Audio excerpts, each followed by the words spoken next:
New admission? Faculty. ઓહ sir, હું પણ આ જ કોલેજમાં છું. અચ્છા, પર મારો ટાઈમ 12 વાગ્યા પછી છે. નો પ્રોબ્લેમ. લેપિડો પર ઓનલાઈન પેમેન્ટ કરી દેજો. શ્યોર. બાય. બાય.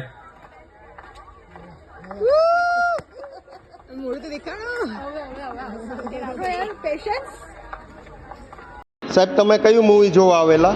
નાપાસ મૂવી જોવા આવ્યા હતા અને હું ડબલ ગ્રેજ્યુએટ છું, એટલે કોલેજ લાઈફ જાણું છું.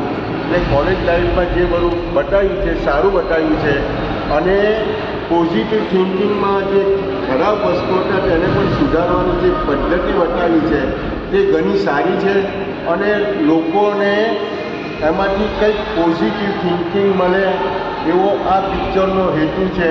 અને આ પિક્ચર ખરેખર વિદ્યાર્થીઓ માટે જોવા જેવું છે. અમને અનુભવ મળે કોલેજનું આખું સિચ્યુએશન કેવું હોય છે, ગુંડા તત્વ કેવા હોય છે અને સારા તત્વ કેવા હોય છે તેનો એમને અનુભવ મળે. અને આ પિક્ચર ખરેખર બહુ સરસ બનાવ્યું છે.